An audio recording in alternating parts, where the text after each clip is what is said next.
എല്ലാ കൂട്ടുകാർക്കും ശുഭരാത്രി നേർന്നുകൊണ്ട് നമുക്ക് സേതുവിന്റെ പല്ലുവിടെ നാളത്തെ നല്ലൊരു പ്രൊമോ വിശേഷം കേട്ടാലോ. അതിനു മുമ്പായിട്ട് ആദ്യമായി കാണുന്നവരുണ്ടെങ്കിൽ ചാനൽ ഇഷ്ടപ്പെട്ട ഒന്ന് സബ്സ്ക്രൈബ് ചെയ്യാൻ മറക്കരുത്. വീഡിയോ ഇഷ്ടപ്പെടുവാണെങ്കിൽ ഒരു ലൈക്ക് തരാനും മറക്കരുത് കേട്ടോ. അപ്പൊ നമുക്ക് നേരെ നമ്മുടെ വിശേഷത്തിലേക്ക് പോയാലോ. അങ്ങനെ ഇന്നത്തെ വിശേഷം നമ്മൾ കണ്ടു.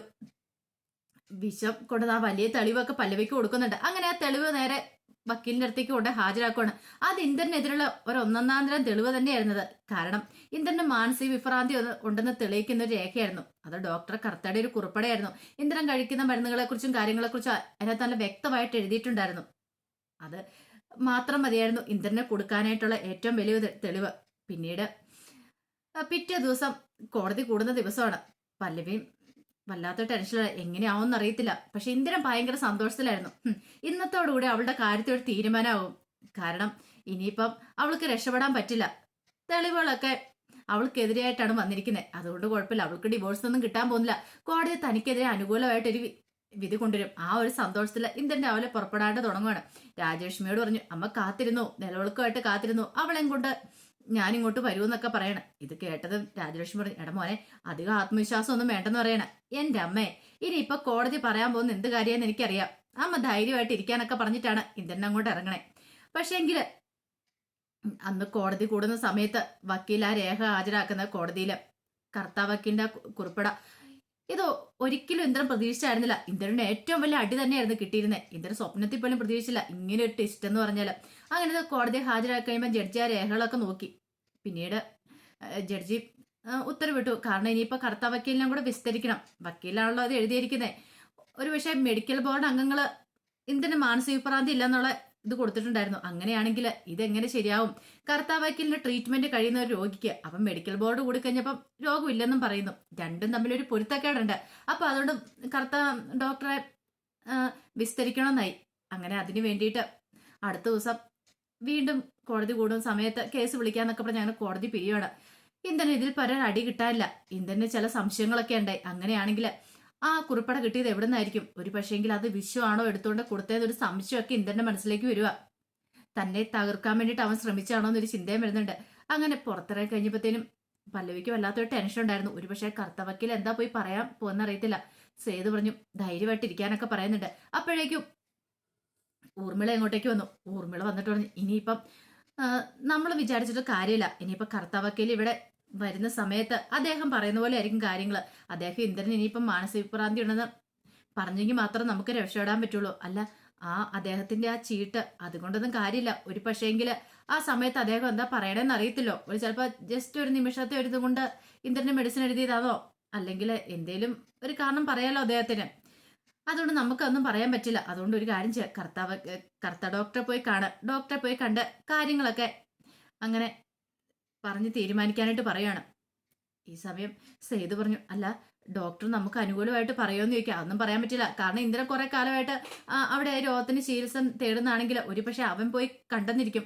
അങ്ങനെയാണ് ഡോക്ടർ എന്താ പറയണമെന്നും പറയാൻ പറ്റില്ലെന്ന് പറയണം. ഇത് കേട്ട പല്ലി പറഞ്ഞു, എന്ത് റിസ്ക് എടുത്താലും കുഴപ്പമില്ല, ഞാൻ പോയിക്കോളാം, ഞാൻ പോയി ഡോക്ടറെ കാണാന്നൊക്കെ പറയണം. പിന്നീട് സേതുവിനെ വിളിച്ചുകൊണ്ട് കർത്ത ഡോക്ടറെ പോയി കാണാനായിട്ട് തീരുമാനിക്കുകയാണ്.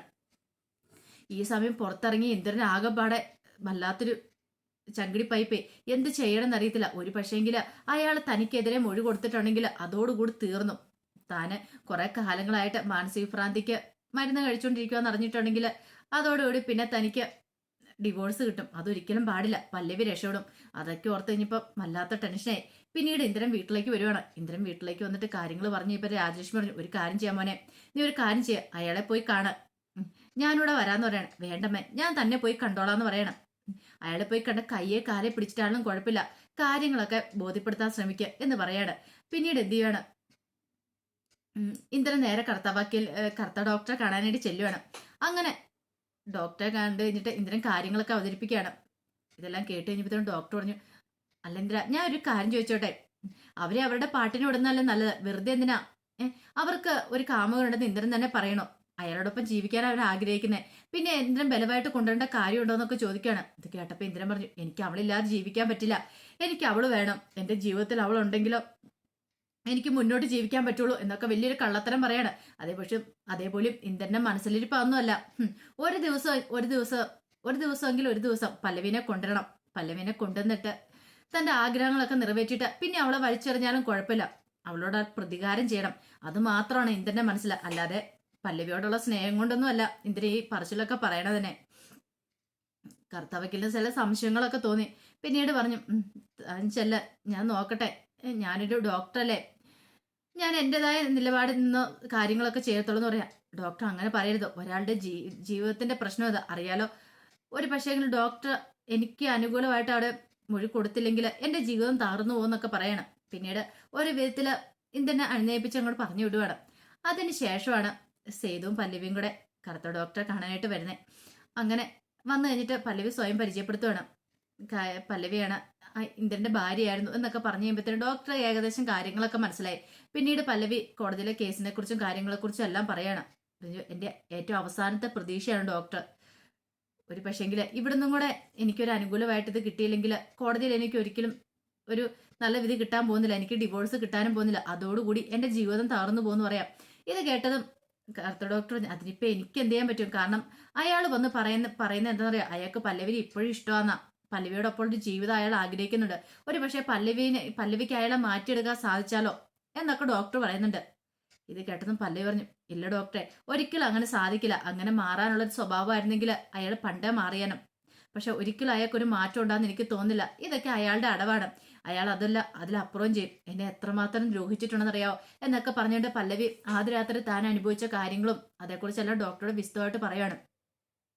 ഒരു പക്ഷെ ഞാൻ അയാളോടൊപ്പം ജീവിച്ചിട്ടുണ്ടെങ്കിൽ എൻ്റെ ജീവിതം തന്നെ തകർന്നു പോകുമെന്ന് പറയാണ്. പിന്നീട് സേതു ആരാ എന്താന്നൊക്കെ ചോദിക്കുകയാണ്. സേതുവിനെ കുറിച്ചുള്ള കാര്യങ്ങളും പലയും വ്യക്തമായിട്ട് തന്നെ പറയുന്നുണ്ട്. അതിനുശേഷം പറഞ്ഞു, ഒരുപക്ഷെ ഡോക്ടർ ഇവിടെ എന്നെ മാത്രമല്ല എന്നെ പോലെയുള്ള അനേകം പെൺകുട്ടികളുടെ ജീവനെ രക്ഷിക്കാൻ പോകുന്നത്. ഒരു പക്ഷെ എനിക്കിപ്പോൾ ഇങ്ങനെ ഒരു ഡോക്ടറുടെ അടുത്തുനിന്ന് ഒരു ദുരനുഭവം ഉണ്ടാകുന്നെങ്കിൽ ഇനിയിപ്പോൾ എന്നെ പോലെയുള്ള അനേകം പെൺകുട്ടികളുണ്ട്, അവർക്കൊന്നും ഒരിക്കലും ഒരു നീതി കിട്ടാനായിട്ട് പോകുന്നില്ല. എനിക്കിവിടെ നീതി കിട്ടുവാണെങ്കിൽ ഒത്തിരി പെൺകുട്ടികൾ അവർക്ക് നീതി കിട്ടും എന്ന് പറയാനാണ്. കാരണം ഞാനൊരു ഉദാഹരണം മാത്രമാണ്. എന്നെപ്പോലെ ഒത്തിരി പെൺകുട്ടികളുണ്ട് ഈ സമൂഹത്തിൽ ഇതുപോലെ പീഡനം അനുഭവിച്ചുകൊണ്ടിരിക്കണേ എന്നൊക്കെ പറയാം. ഡോക്ടർ എനിക്ക് അനുകൂലമായിട്ട് മൊഴി തരുവാണെങ്കിൽ വലിയ ഉപകാരമായിരുന്നു എന്നൊക്കെ പറഞ്ഞ് ഡോക്ടറോട് കാര്യങ്ങളൊക്കെ പറയണം. എല്ലാം കേട്ട് കഴിഞ്ഞപ്പോഴത്തേനും ഡോക്ടർ ആകാപ്പാടെ കൺഫ്യൂഷനായിപ്പോയി. എന്ത് ചെയ്യണമെന്ന് അറിയത്തില്ല. ഒരിടത്ത് ഇന്ദ്രൻ, ഒരിടത്ത് പല്ലവി. വല്ലാത്തൊരു ബുദ്ധിമുട്ടിലേക്ക് ഡോക്ടർ പോവാണ്. പിന്നീട് ഡോക്ടറോട്, തൽക്കാലത്തേക്ക് ഇപ്പം നിങ്ങൾ പോയിക്കോ, ബാക്കി എന്താന്ന് വെച്ചാൽ ഞാൻ ചെയ്യാം എന്നൊക്കെ പറഞ്ഞു വിടുവാണ്. പിന്നീട് ഇന്ദ്രൻ വീട്ടിലേക്ക് വന്ന് ഇങ്ങനെ ആലോചിക്കുകയാണ്. ഒരു പക്ഷേങ്കിൽ ഡോക്ടർ കർത്തേനെ കുറിച്ചുള്ള ആ വിവരങ്ങളൊക്കെ കിട്ടിയത് അവനെങ്ങാനും കൊടുത്താണോ, വിശ്വ എങ്ങാനും കൊടുത്താണോ? അവൻ തന്റെ മുറി കയറിയിട്ടുണ്ടായിരുന്നു. അങ്ങനെയാണ് അതിനുള്ള ചാൻസ് കൂടുതലാ. പിന്നീട് നേരെ വിശ്വത്തിന്റെ അടുത്തേക്ക് ചെല്ലുവാണ്. വിശ്വത്തിനോട് ചോദിച്ചു, സത്യം പറയടാ, നീ കഴിഞ്ഞ ദിവസം എന്റെ മുറി കയറിയത് എന്തിനാന്ന് ചോദിക്കും. ഞാൻ പറഞ്ഞല്ലോ, നെറ്റില്ലാത്തോണ്ട്. ഇത് ഞാൻ വിശ്വസിക്കണം അല്ലേ? സ്വന്തം ചേട്ടന് തന്നെ പാല് പണിയാൻ ശ്രമിക്കുവായിരുന്നു, നീ അല്ലേന്ന് ചോദിക്കാം. എന്തൊക്കെ എന്തിനായിട്ടാ പറയണേ? ഞാൻ എന്തെങ്കിലും ചെയ്തിട്ടില്ല എന്ന് പറയണ. വെറുതെ നീ കള്ളത്തരം പറയണ്ട, എനിക്കറിയാടാ. നീ ആ പല്ലവിയുടെ ഒക്കെ സൈഡാണ്. എനിക്കിപ്പം മനസ്സിലായി. നീയാണ് എനിക്കെതിരെയുള്ള തെളിവുകൾ കൊണ്ട് ഹാജരാക്കിയിരിക്കുന്നത്. എങ്ങാനും ഇതിനകത്ത് തോറ്റു പോയിട്ടുണ്ടെങ്കിൽ ഞാൻ നിന്നെ ജീവനോടെ വെച്ചേക്കില്ലെന്ന് പറയണം. അപ്പൊ ഒച്ചപ്പാടും വേളം കേട്ട് രാജലക്ഷ്മി അങ്ങോട്ടേക്ക് കയറി വന്നു. രാജലക്ഷ്മി എന്നിട്ട് എന്താ ഇന്ദ്രാന്ന് ചോദിക്കണം. ഇവനമ്മേ, ഇവൻ ഒറ്റ ഒരുത്തന് ആ കൊടി ചതി ചെയ്തേന്ന് ചോദിക്കണം. കൊടി ചതി ചെയ്തതെന്ന് പറയണം. പിന്നീട് രാജലക്ഷ്മി ചോദിക്കുന്നുണ്ട് കാര്യങ്ങൾ. ചോദിച്ചപ്പോഴത്തേനും വിശ്വം കൈമറത്തി, എനിക്കറിയില്ലമ്മേ, ഞാനൊന്നും ചെയ്തിട്ടില്ല, എനിക്കൊന്നും അറിയില്ല എന്ന് പറയണം. എടാ വിശ്വ, നീ വെറുതെ കള്ളത്തരം പറയരുത്, നിന്റെ ചേട്ടന്റെ ജീവിതമാ, നീ എന്ത് പരിപാടി കാണിച്ചെന്നൊക്കെ ചോദിക്കും. അമ്മയ്ക്ക് അറിയാവുന്ന കാര്യമില്ലേ, ഞാൻ അങ്ങനെ ചെയ്യുവോ, എനിക്ക് അതിനെക്കുറിച്ചൊന്നും അറിയില്ല എന്ന് പറഞ്ഞുകൊണ്ട് വിശ്വ അങ്ങോട്ട് പോവാണ്. ഈ സമയത്ത് ഇന്ദ്രൻ പറഞ്ഞു, എനിക്കറിയാം, അത് അവൻ തന്നെയാ ചെയ്തിരിക്കുന്നത്. അവന്റെ കാമുകിയുടെ ചേച്ചിയാണല്ലോ, അപ്പൊ രക്ഷപ്പെടുത്താൻ തന്നെ അവൻ ശ്രമിക്കുള്ളൂ. പക്ഷെ ഒരിടത്തും രക്ഷപ്പെടാൻ പോകുന്നില്ല. ഉറപ്പായിട്ടും കണ്ടോ, ഈ കേസ് ഞാൻ വിജയിക്കുക തന്നെ ചെയ്യും. വിജയിച്ചിട്ട് ഇങ്ങോട്ടൊരു വരവുണ്ട്, അപ്പൊ ഞാൻ അവനെ ഒന്ന് കാണുന്നുണ്ട് എന്നൊക്കെ പറയണം. ഇത് കേട്ടപ്പോ രാജലക്ഷ്മി പറഞ്ഞു, മോനെ എന്തിനാ, നീ ഒന്ന് സമാധാനിക്കുക, നമ്മൾ എന്തായാലും ജയിക്കത്തുള്ളൂ, അതുകൊണ്ട് ആ കാര്യത്തിൽ നിനക്ക് ഒരു പേടിയും വേണ്ട എന്നൊക്കെ പറഞ്ഞുകൊണ്ട് ഇന്ദ്രനെ ഒന്ന് സമാധാനിപ്പിക്കുന്നുണ്ട്. അങ്ങനെ കോടതി കേസ് വിളിക്കുന്ന ദിവസം വന്നു. കറുത്ത ഡോക്ടറെ വിസ്തരിക്കുന്ന ദിവസം വന്നെത്തി. ഭയങ്കര ടെൻഷനോട് കൂടിയിട്ടാണ് പല്ലവി സേതും കൂടെ കോടതിയിലേക്ക് പോകുന്നത്. എന്തായി തീരും, എങ്ങനെയായി തീരും എന്ന് അറിയത്തില്ല. ഒരു പക്ഷേങ്കില് ഡോക്ടർ അനുകൂലമായിട്ട് മൊഴി കൊടുത്തില്ലെങ്കിൽ അതോടുകൂടി തീർന്നു. അങ്ങനെയാണെങ്കിൽ ഇന്ദ്രന് മാനസികഭ്രാന്തി ഇല്ലെന്ന് തെളിയുകയും ചെയ്യും. അങ്ങനെ വന്നിട്ടുണ്ടെങ്കിൽ ഒരിക്കലും തനിക്ക് ഡിവോഴ്സ് കിട്ടാനും പോകുന്നില്ല, തന്റെ ജീവിതം തരും എന്നുള്ള കാര്യം പല്ലവിക്ക് ബോധ്യമായി. അങ്ങനെ കോടതി ചെന്ന് കഴിഞ്ഞപ്പോൾ അവരുടെ കേസ് വിളിക്കുകയാണ്. ഈ സമയത്ത് ഇന്ദ്രന് ടെൻഷൻ ഉണ്ടായിരുന്നു. ഇത്രയും ദിവസം ഇന്ദ്രൻ കോടതി പോയപ്പോൾ ഭയങ്കര സന്തോഷത്തോടെയാ. ഇന്ന് പക്ഷേ എന്തായിരിക്കും ഡോക്ടർ പറയാൻ പോകുന്നത് എന്നൊരു ടെൻഷനും മനസ്സിലുണ്ടായിരുന്നു.